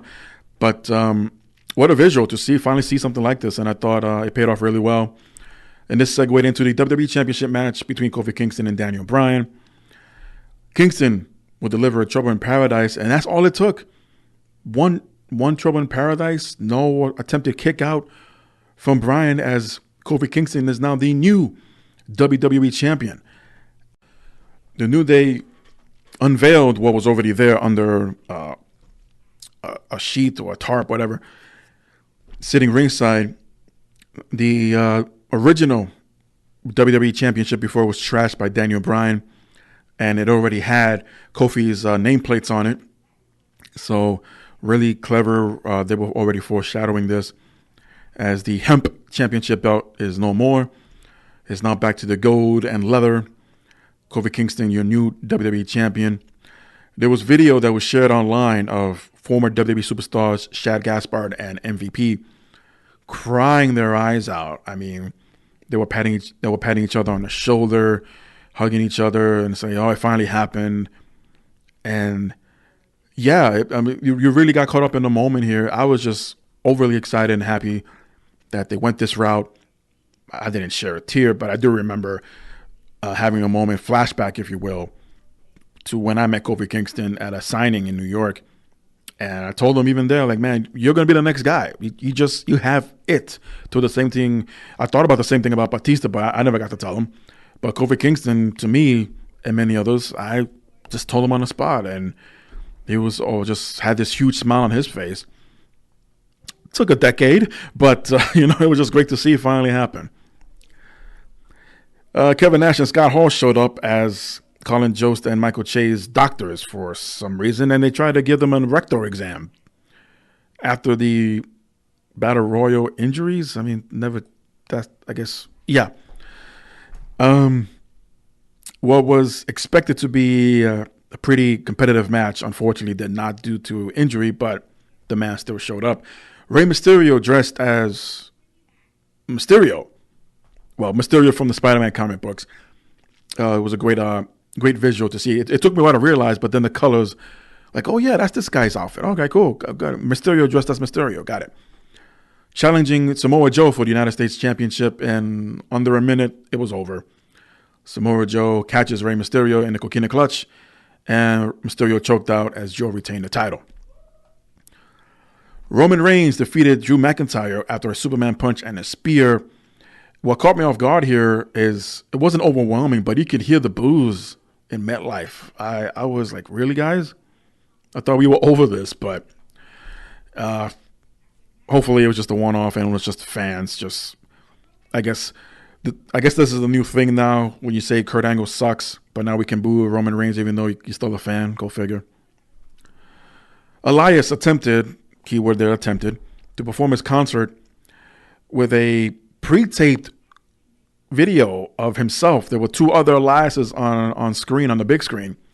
One playing piano, the other one playing drums, and the Elias in the ring playing his guitar. And they must have rehearsed the hell out of this one because the timing and the play along, unless it was a separate audio track, but everything synced together is what I'm trying to say. And all of a sudden, we get this out of nowhere video of Babe Ruth. And all of a sudden, we hear the old John Cena theme song of Thugonomics. And, of course, throwback John Cena comes down, throws out a few insults, and not the AA, but the FU, and fine knuckle shuffle onto Elias, once again leaving the poor man without able to finish his concert.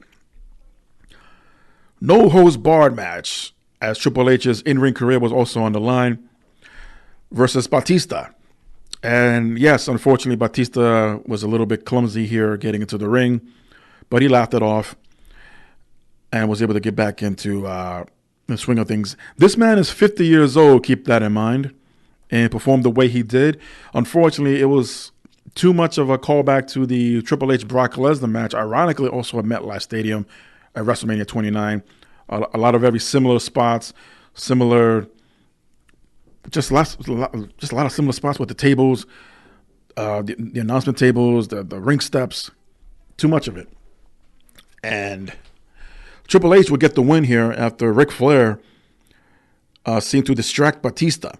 And this was after two sledgehammers were introduced into the match. Batista was on one side of the ring holding one and was distracted by Ric Flair. As on the opposite side, you see Triple H grabbing the second sledgehammer and delivered a Superman sledgehammer blow to the top of Batista's head, jumping off the ring steps that was already in the ring, and delivers a pedigree and gets the 3 count. Immediately after the match, Batista would retire, as he took to social media thanking all the fans, as this is what he wanted to do for a long time. And this was always the plan. He made a few interviews stating this, that he would like to have one more last run and like to put Triple H over for being the man that basically brought him into the company and made him who he is today as the character Batista. Unfortunately, it was reality, as Baron Corbin was indeed the last opponent for Kurt Angle. And after missing a moonsault, which still looks great, unfortunately did not connect, Corbin will hit the end of days and win the match against Kurt Angle. Angle will get on the microphone and thank everyone. What a great ride it was. And ask the fans one more time, let's hear it, you suck, during his theme song as he left the ring. Intercontinental Champion Bobby Lashley defended against the Demon Finn Balor, which thankfully it was dark enough to see this. And just nothing too special. I mean, as far as putting thought into the actual entrance for Demon Balor. But again, always impressive with the body paint here. And quite a competitive match. As much as Lashley was trying to be dominant and intimidating because he wore these bright lime green contact lenses, and because he was also one time considered the Beast himself, Balor tried to keep up as far as power goes, and after a couple of knee strikes and forearm and elbow strikes, third time's the charm as he powerbombed Lashley, which again looked very impressive. Climbed to the top rope, deliver the coup de grace, and become, once again, Intercontinental Champion Demon Finn Balor. Alexa Bliss once again appears and announces that the MetLife attendance was a new record of 82,265, this beating the previous, quote-unquote, MetLife WrestleMania attendance by nearly 2,000 fans. And okay, it's good to hear some kind of number like this, but considering that the cat's out of the bag kind of thing, and they intentionally exaggerate the numbers now, instead of paid attendance, they're counting everybody in the building, including employees, including security, including maintenance, everyone. Well, good for them. All for the sake of entertainment. We finally get to the winner-take-all Raw and SmackDown Women's Championship as Becky Lynch takes on Ronda Rousey and Charlotte Flair in a triple threat match. Charlotte basically took a little page out of her father's book as far as an entrance goes, in a pre-taped entrance, no, mind you. There was a shot of a helicopter flying overhead of MetLife and landing on the outside entrance to the 50-yard line. And Charlotte comes out of the helicopter, takes her jacket off, puts on her feathered robe, and just walks into the stadium. But not the first one to come out to the ring, as it was Ronda Rousey instead, being played by Joan Jett. What's it called? The Bad Reputation. And then we see Charlotte Flair on the other side of the stage area, walk down, getting the fireworks, pyro display. And Becky Lynch, who gets a smoke machine.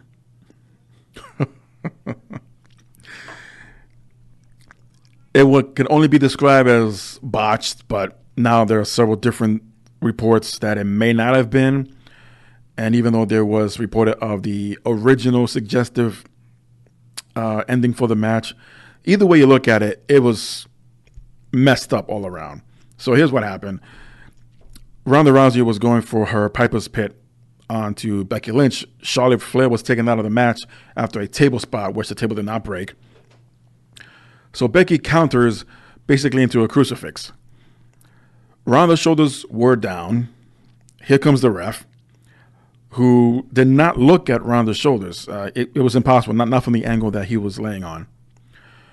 Referee counts 1. Shoulders are up. Referee counts 2. Shoulders back down. Referee counts 3.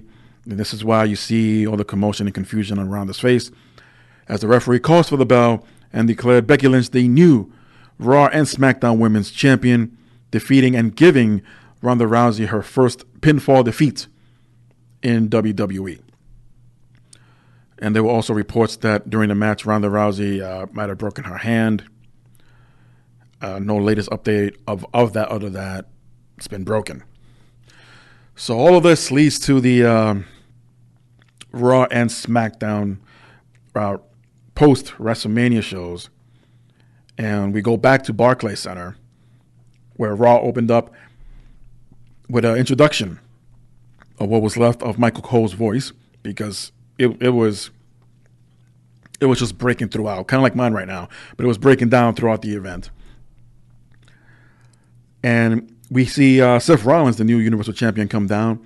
We're shown highlights of his match, feeling physically exhausted as he was a ragdoll all over the ring at WrestleMania, that he will be a fighting champion. And all of a sudden, we see the New Day, along with new WWE Champion Kofi Kingston, come down and basically suggested, taking an idea from what he saw in the WrestleMania main event, giving Kofi an idea, why don't we do this? Kofi challenges Rollins, champion versus champion, title for title, winner take all for the WWE and Universal title right there on Monday Night Raw. This popped the crowd huge, and Rollins accepted. Again, so much to sticking to the guns about the automatic rematch clauses, but Zack Ryder and Kurt Hawkins, they're defending their newly won Raw Tag Team titles against the Revival, as Hawkins and Ryder upset the Revival to retain the titles. Dawson thought that there was a blind tag. So what happened was Hawkins received a blind tag, which Dawson did see. But the Hawkins denied it and was knocked off the apron. So Dawson goes back to Ryder. And the Revival would hit Shatter Machinery onto Zack Ryder. And they're going for the pin, only to see Hawkins from behind roll up Dawson, who was the legal man, to get the upset victory and retaining the Raw Tag Team titles. Baron Corbin makes his way to the ring to celebrate and more gloat about his victory over Kurt Angle. And this brought out Kurt Angle. Hey, you were the better man, and I wish you all the luck.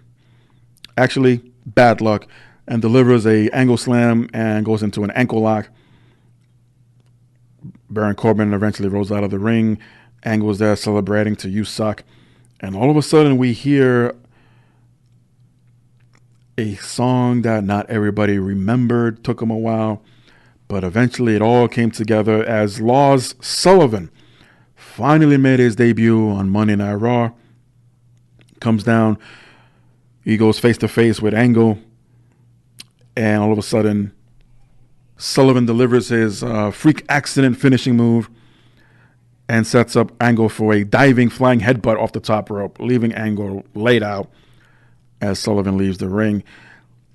Curious that this happened now and not next week, because it gave us an idea, not only to remind the audience that, hey, Lars is still a thing, and where is he going to go now as far as the draft lottery goes next week. Alexa Bliss is in the ring wearing her ring gear. First time since January, I believe, the week before the Royal Rumble, but she also participated in the Rumble itself. But she was back into the ring going one-on-one with Bayley, minus Sasha Banks. Again, I'll get to that. But Alexa Bliss looked great here.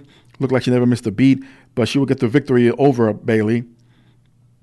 As I guess this counts as a return, I guess. Okay.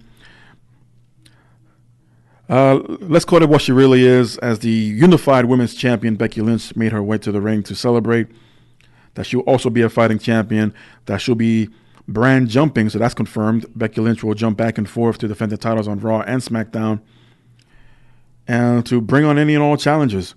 So as she leaves the ring, all of a sudden Lacey Evans' music starts playing, walks down to the bottom of the rampway where she runs into Becky, and without hesitation, delivering the women's right to Becky Lynch. Becky Lynch tumbles back, almost nearly collapsing. And halfway up the rampway, she catches up to Lacey Evans, and a brawl ensues. They fight on the stage. They throw each other into the LED board. They make it to the announcements desk, and they get broken up by referees. Ricochet and Aleister Black team up to take on Bobby Roode and Chad Gable. And even though Aleister Black and Ricochet, again, I mentioned this earlier, are off NXT and had their proper send-off, why their name tags are still having the NXT logo on it makes no sense. Hopefully this changes next week. But Ricochet and Aleister Black will get the victory, as Bobby Roode seemingly turned heel along with Chad Gable, attacking Ricochet and Aleister Black after the match. So I guess no teasing or breaking up here, as we saw a couple of weeks ago, as it seemed that was going to be the case, but someone changed their minds. Elias was given a second chance by the McMahons to redo his concert only in Barclays Center, and says that anyone who tries to interfere this time around will be a dead man. Hint, hint, wink, wink. Sure enough, The Undertaker appeared, and after a long stare down, we get a chokeslam, we get a tombstone, and a few poses by The Undertaker, who seemingly is going to stick around for a little while longer. He was at WrestleMania, but obviously not in front of the cameras or in front of the crowd at MetLife. We see a mysterious cardboard box that all of a sudden pops open, and what can only be described as either a vulture or a buzzard starts laughing. So is this going to be the return of Bray Wyatt? I hope so. It was built to be his last match. Dean Ambrose went one-on-one with Bobby Lashley, but unfortunately this match never really took place, as Lashley got on the microphone and says, "Don't worry, Ambrose, I will take care of your wife while you're gone." So a fight ensues. This eventually led up to the staging area, and Lashley would spine buster, like a high angle spine buster through the announce table, and just left Ambrose in front of his wife and almost fell over the edge there. I was like, "Oh, be careful, be careful." And this will not be the end of Ambrose, at least to the live audience, but for the TV audience, yes, this was the last time we're going to see, supposedly, Ambrose on WWE television again. Mojo Rawley's backstage, and he seems where he punched the mirror where all the cracks were a couple of weeks ago. Now those cracks seem to have almost, it's makeup, obviously, but it almost as if it engraved themselves onto Mojo Rawley's face around the eye area. And I got to say, it was great camera work there, as the cracks on his face almost matched the cracks to the mirror. So very, very good editing there and camera work and makeup as well. We get the returning Sami Zayn, and he challenged anyone from the back. And out came Finn Balor, and out of nowhere, the Intercontinental Championship was on the line. But no matter, as Balor did retain regardless after hitting the coup de grace. And this brought Sami Zayn to get on the microphone, saying that WWE's fans are the one that are being toxic, and that he did not miss any of you guys. Basically turning heel in less than a few minutes after making a return, and had a huge ovation at Barclay. Time for the main event, as WWE Champion Kofi Kingston took on Universal Champion Seth Rollins in a winner-take-all match.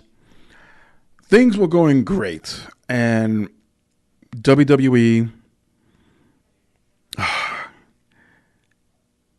giving him the benefit of the doubt, and I hate to do that with them, to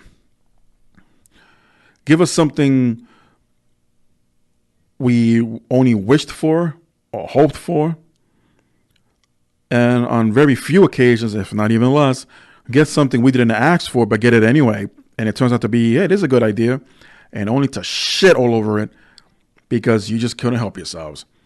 The match itself was going great, and after a while, there was no way to indicate a winner. I mean, who's going to win it all and take it all and blah, blah, blah. Well, it didn't matter because Sheamus and Cesaro would run in interference, and just the match was tossed out.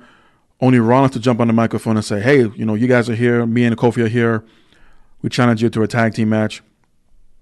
And so much for the winner take all, is now this tag team match became the new main event for Monday Night Raw. And it was just so disappointing. A lot of fans were very upset about this. They could care less about it. But Seth got a curb stomp onto Cesaro and then got the win. Raw went off the air, but Rollins was still on the outside of the ring. Calls out for Roman Reigns and Dean Ambrose to give him the proper send-off, as Ambrose would thank the fans. It was another one of those speeches of being a hell of a ride. And for one last time, the Shield had a fist bump pose. And all this was shown on WWE social media. In case you missed it, you can just jump on right now. It's very heartwarming and emotional by Dean Ambrose, as he didn't crack or anything like that. He didn't fight back any tears, but you could tell that it was a big deal to him, and that who knows when we'll see him again, at least in WWE. SmackDown kicked off with the original celebration for Kofi Kingston and the winning of the WWE Championship, but all this was interrupted by the Bar again on the way to the ring, claiming that they did SmackDown a favor because they would have been without a champion had Kingston lost to Rollins, but we never know. So they challenged the New Day to a 6-man tag team match. Big E pointed out that they were 1 man short, and this brought out Drew McIntyre. So we would have our main event on SmackDown, the New Day versus the Brawl. Wow. Where's my mind right now? Versus the Bar and Drew McIntyre later on. We got another 6-man tag team match as Ricochet, Aleister Black, and Ali teamed up to take on Andrade, Rusev, and Shinsuke Nakamura. In the end, we see Ali deliver the 450 splash. During the celebration, Randy Orton hits the ring and delivers an RKO to Ali and walks right out and mocks. Randy Orton mocks the fact that there were lights in his face, pointing out the fact that, yes, he was still upset about the lightings at WrestleMania and the fans could not see his match with AJ Styles. But back in the ring, Rusev was jaw-jacking at Ali, and from behind came Kevin Owens delivering a stunner to Rusev, and he will leave the ring. And no place for Kevin Owens this year at Mania, even though he just returned nearly a month ago. Carmella and R-Truth were in the ring celebrating Carmella's win at the Battle Royal in WrestleMania.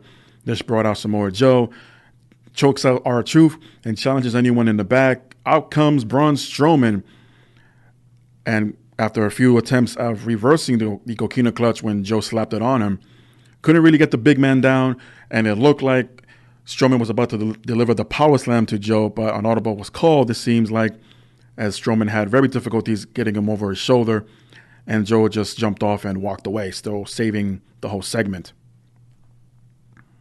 The Iconics defended and retained against the Brooklyn Bells in a, let's face it, a mock championship match. But in the meantime, Paige was looking on and announced that she would be introducing a new tag team next week in Canada during the Raw draft, or SmackDown and Raw draft. Shane McMahon, porting a black eye, basically bragged about his win against The Miz at WrestleMania, and just made Greg Hamilton announce him several times until he got it right. And we will see probably a rematch real soon down the road. The Hardy Boys and the Usos for the SmackDown Tag Team Championships. And to my surprise, the Hardy Boys defeated the Usos. Matt Hardy with a twist of fate, Jeff Hardy with a swanton, 1, 2, 3, and we have new SmackDown Tag Team Champions in the Hardy Boys. As this was a great match. If you missed it, I don't know what you were doing, but you need to go out of your way and watch this match. Once again, just like Raw, Becky Lynch comes down and cuts a promo. Only this time to address what happened with Lacey Evans on Raw the night before. And if she wants to step up, then step up. And almost in a copy-paste repeated segment, only with a slight twist, when Lacey Evans would hit the women's rights onto Becky Lynch, this time the champion goes down and does not get up. And Lacey Evans walks away, leaving Becky 2 belts laid out. In the main event 6-man tag team match, Drew McIntyre and The Bar against all 3 members of the New Day. The New Day gets the win after Trouble in Paradise by Kofi Kingston to Sheamus. And once again, no authority figures of any kind. And I'm assuming they're saving all this for next week for the draft. But what was interesting about this match, McIntyre just disappeared. He disappeared completely out of the match itself after the final commercial break. And many speculate as to what happened. Was it an incident or an injury? According to Dave Meltzer, this was WWE's way to save Drew McIntyre and to keep him looking strong. I mean, there are other ways to do this without him taking the pinfall, but to make him disappear during the match just didn't make any sense. So a bit of an update on this piece of shit that attacked Bret Hart at the Hall of Fame.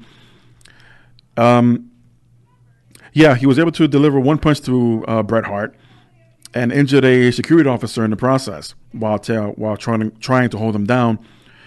He was taken to the police department of the 78th Precinct in Brooklyn and charged with 2 counts of third-degree assault and trespassing along with disorderly conduct.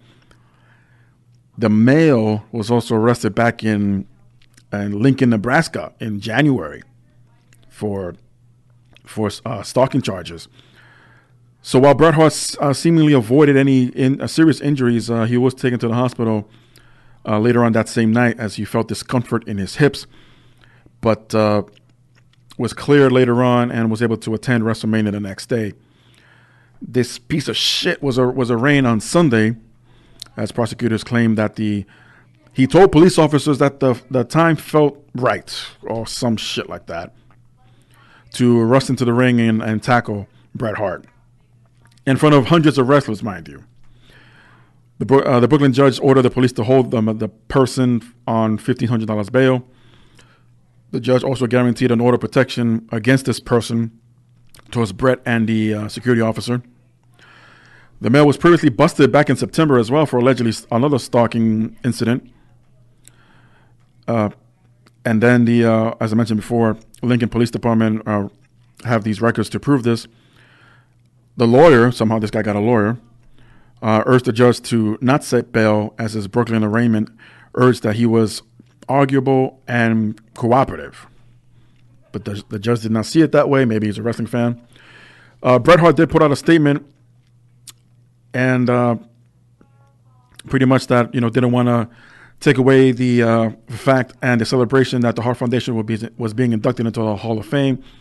He thanked Natalya and was grateful that he was able to escort Natalya and Beth Phoenix up to the stage at WrestleMania and to not let some kind of incident like this take away from any of that. And by the way, as of yesterday, this fucker made bail. So he's out there.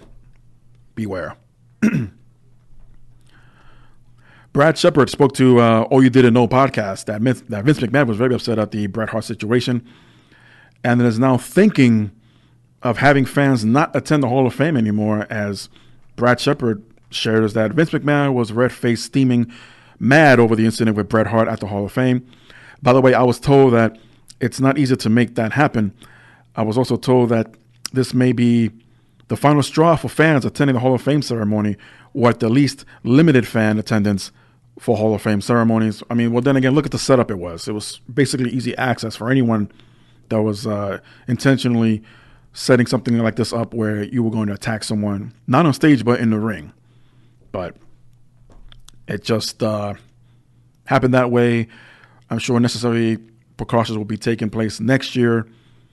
And if this is the case of not having fans to attend anymore at the Hall of Fame, then it makes you wonder where the hell are they going to have it when they're in Tampa next year. As far as not mentioning Vince McMahon's name in the Hall of Fame, well, that falls on Robert Evans, also known as R.D. Evans, as he was fired and blamed for having Hall of Fame inductees mention Vince McMahon's name in their speeches. According to PW Insider, Evans was fired on the spot at backstage during the Hall of Fame in gorilla position. The speech in question was Bret Hart's Hart Foundation induction, but no word yet as if indeed that's when and where Vince McMahon took notice. And of course, later on, D-Generation X dropped McMahon's name all over the place during their speech, perhaps making a reference to what happened earlier in the night, and heavily pointing out that you cannot mention Vince McMahon's name in your speech at all. It sucks. I mean, we've heard this before, and this kind of confirms it, but many people mention Vince McMahon's name, even whether it's rehearsed or in their speech altogether. My question is, why don't you want your name mentioned? I mean, who else are they going to thank? Oh, well. Yeah. According to the Wrestling Observer, the decision to make Brock Lesnar and Seth Rollins open up the WrestleMania card wasn't made until 5:30 that night after the first match kicked off, basically during the kickoff show. And that surprised me. Like, they still, like, minute to minute, they make these last-minute changes and adjustments and suggestions. Like, well, even if Brock wasn't legit upset that he wasn't main eventing, that, well, we got to put you somewhere. How about you open up?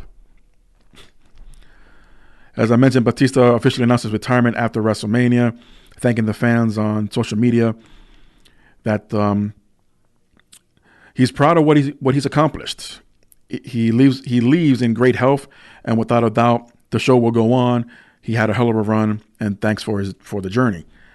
I'm a huge Batista fan, and anyone that knows me can confirm to this. I was sad to hear this, but, you know, whether it's because to pursuing a Hollywood career, which he's done very well in, you can't do this forever. And to balance out both careers at the same time is very difficult. Maybe that was part of his decision to make as well. But I was very upset and sad to hear this. And hopefully one day I'll get to meet the man in person and tell him myself. According to Dave Meltzer, Ronda Rousey suffered a severe broken hand during her match at WrestleMania. It was indeed scheduled to be Ronda's last scheduled, if that makes sense, match with the company. Now with a potential broken hand, this will also certainly lead to Rousey at least taking some time off away from the WWE regardless. So she was gone one way or another. Following the match, Meltzer couldn't tell, but there were a lot of botched finished. Well, there was a botch finish, I should say. It was suggested by Meltzer that the original one was to have Becky Lynch tap out Charlotte Flair, which I thought would have made sense too, because you want to save Ronda's undefeated streak. Don't let her take the loss or the pinfall, or in this case the submission, and let it be Charlotte.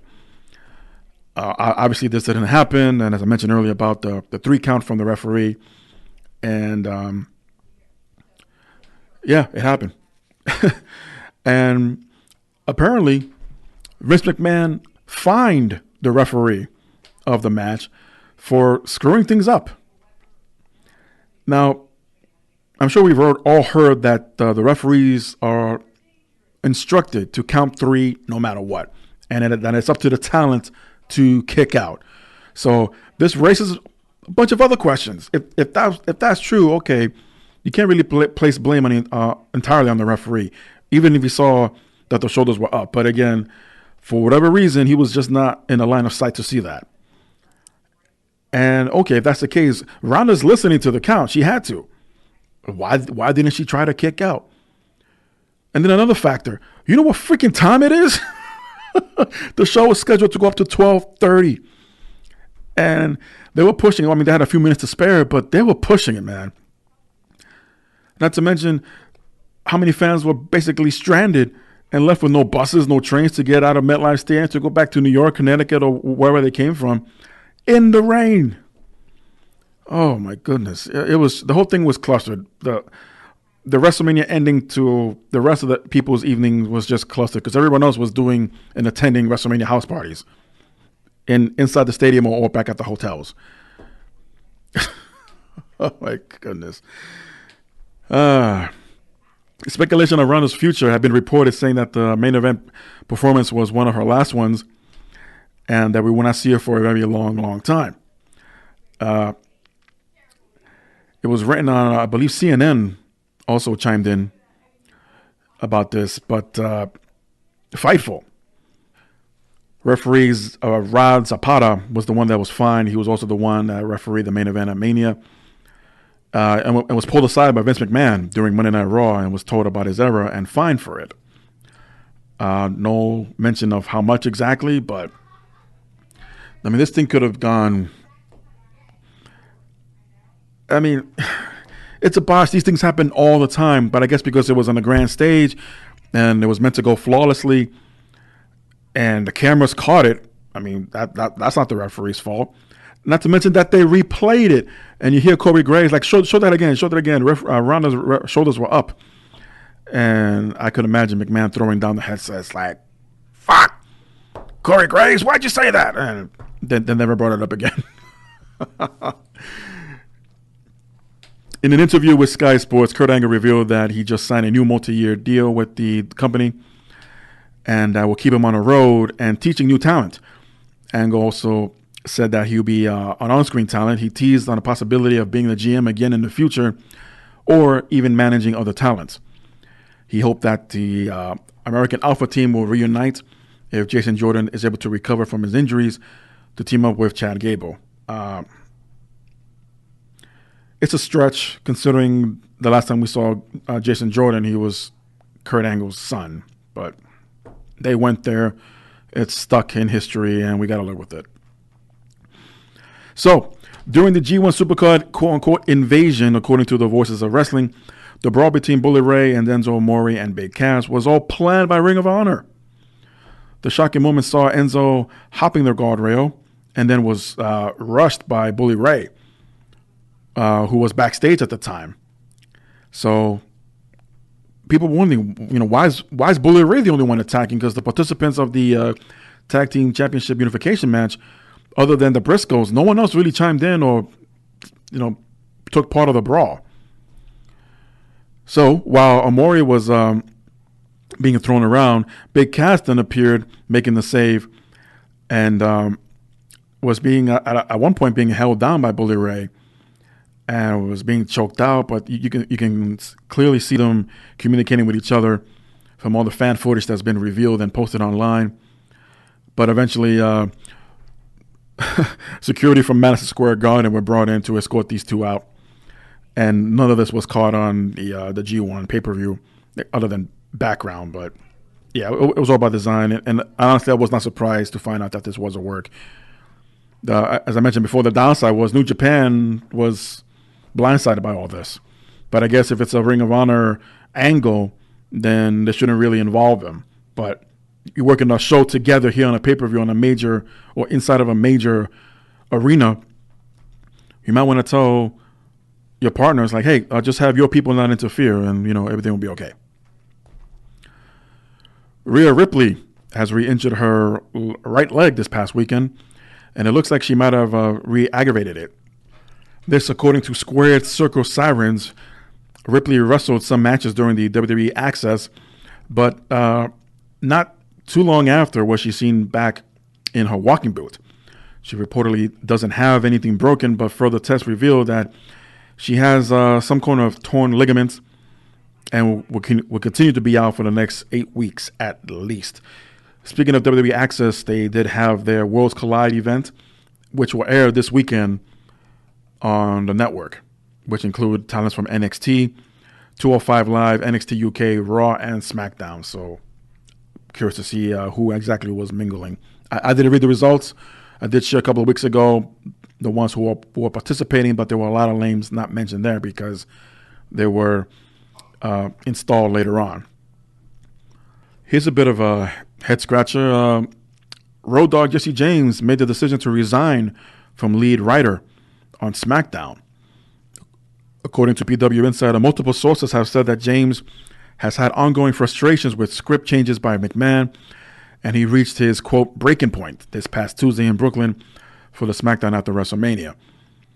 The story was later updated by Pro Wrestling Sheet that James' move was a mutual decision that was related to WWE's move to Fox.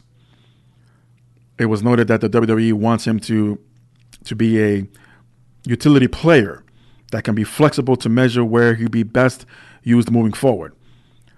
And a source speaking with Pro Wrestling Sheet said that one possibility could see Road Dogg working as a live event agent, a similar position to what Arn Anderson used to have before he was let go by Vince McMahon. And also, the source was clear that James' move was not based on a heated debate, as all parties involved believed that this was the best move to make.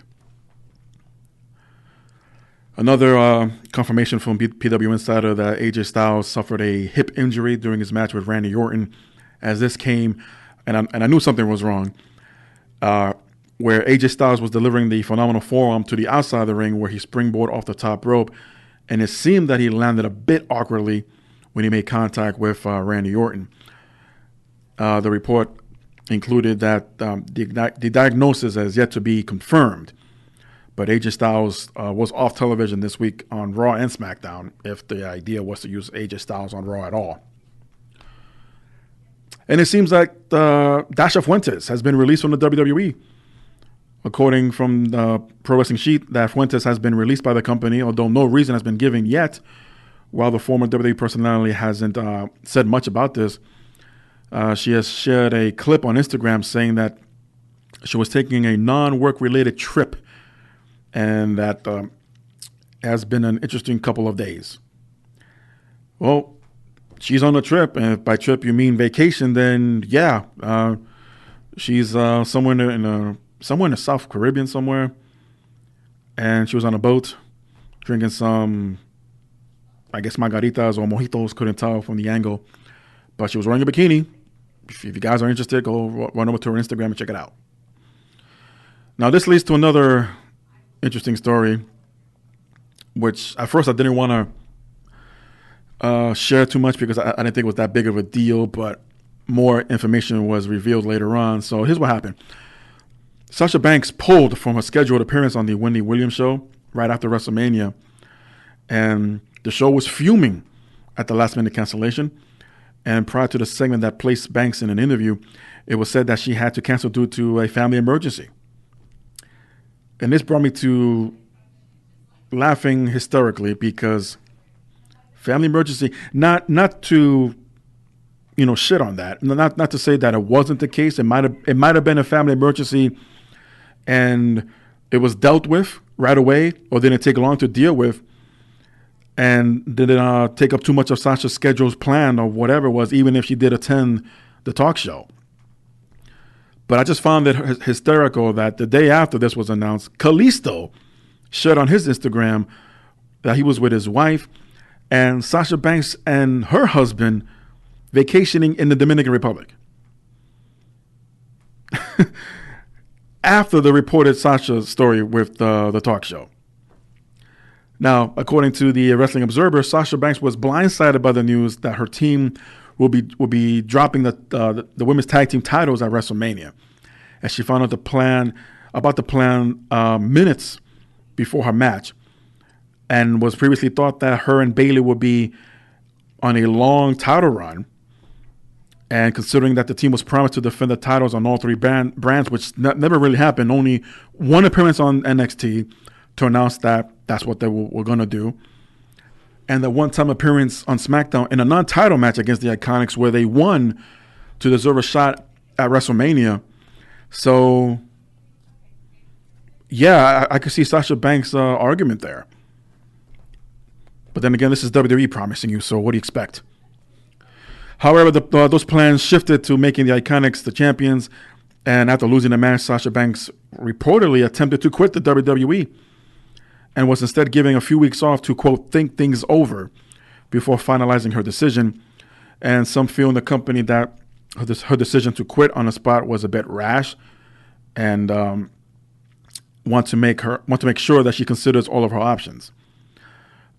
And all the sources speaking of the newsletter confirmed that Sasha was very unhappy with the title change, and it's part of business. Unfortunately, I understand her frustration, especially when you're not part of the decision making, or at least been told about the decision with some time in advance to prepare for this.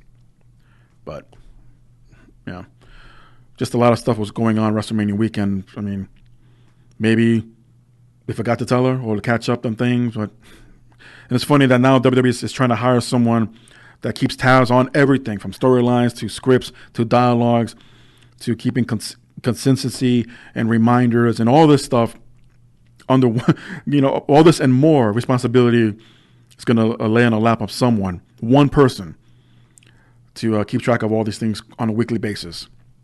Look it up at the WWE corporate website. They're hiring right now. So if you want to take this responsibility and have some experience in any of this, I say go for it. Not to mention there's traveling involved. So, hey, good luck. New Day, unfortunately, will be without Big E for the next few weeks, as Big E revealed that he's getting his knee sculpted. And according to Pro Wrestling Sheet, after confirming with Big E, he will be taking anywhere up to 6 weeks off of WWE TV. And the WWE themselves even confirmed that Big E of the New Day has suffered a torn meniscus, and I'm sure I butchered that name too. This is why I'm not a doctor. But according to a tweet from the superstar posted Thursday afternoon, he is not currently medically cleared for any action. So Big E is out of the picture for now. Bobby Lashley spoke to Sky Sports during the Hall of Fame induction ceremony, and that he's thinking of possibly returning to MMA, as he is a former Bellator fighter who returned to the WWE last year after Mania, and currently holds a record of 15-2. He last fought in October of 2016, and in the interview, he says Bobby discussed the possibility of talking to Vince McMahon in order to try and convince him to have at least one more fight, potentially as soon as the summer. Bobby Lashley will say, I think I am still probably going to do a couple of more before it's all said and done. I am still under contract at Bellator. There you go. And if I go back, I will give them a call and possibly go after Ryan Bader. I don't know, to wait too long as time is ticking. Well, don't wait too long. Lashley, look how long it's taking Lesnar to return. But I seriously doubt McMahon's going to throw more money at Lashley to stay on WWE like he did with Lesnar to still be champion. But you know what? That'll be a whole other argument. Another report from PW Insider as The Undertaker's appearance on Raw this week looks like to lead to a match with Elias at the WWE event in Parts Unknown. For those who've been following me know exactly what I'm talking about. As it's been speculated for a while now that Elias would either take on John Cena or The Undertaker. But due to Cena's recent scheduling conflicts with other projects, of course, with TV and movie deals, The Undertaker seemed to be the only logical candidate here to have Elias do something at the event in Parts Unknown. So time will tell, as this event is not until June, I believe. It was rescheduled from May to June. And I guess we'd expect to see The Undertaker make a few more appearances between now and then, especially for Elias to get his payback. Finally, it's reported that Turner Sports will be representing AEW to their advertisers next month and will be debuting around the same time as WWE SmackDown head-to-head on Fox. Well, maybe not head-to-head, but around the same time. As the report also indicates that AEW will air on Tuesdays. However, in an updated report from the Wrap, it turns out that the deal isn't quite set in stone just yet, and the report confirms that Turner is in advanced talks to land a weekly AEW TV show which will likely air on TNT, basically WCW's old stomping grounds. However, the report also includes that the deal is definitely not signed just yet. Conversations have been described as pretty complex, and it would be an idea for an agreement to be reached first before Turner's mid-May upfront, in which they pitch new programming to potential advertisers. However, nothing is yet finalized. Also, it was mentioned that AEW could be broadcast by Turner on multiple platforms, including TBS. As mentioned, the possibility of streaming out on AEW having their own outlet as well. So definitely we'll keep an eye on this. I mean, this is a great news that at least there's talks. And there was some kind of buzz made a week ago by Jim Ross, but there was no mention of what the major network was. But now we have a better idea, and to see who exactly AEW would make a deal with and shortly make some noise. So that wraps up this week's edition of the JM Report. Just want to thank everyone for tuning in, as I'm going to have another installment of Talking with JM real soon. And I think you guys will be interested to see who will be my guest then, as that will go up real soon. And again, thank you for joining me. Everyone, enjoy your weekend. If you haven't already, enjoy your spring break. So till next time, it's good old JM. Everyone, be good and behave.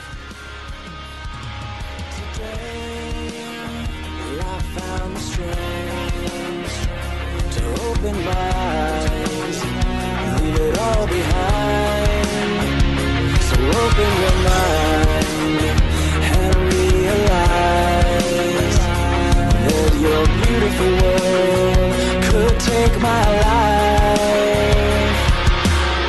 And I'm sinking under, drowning faster. Please just let me breathe.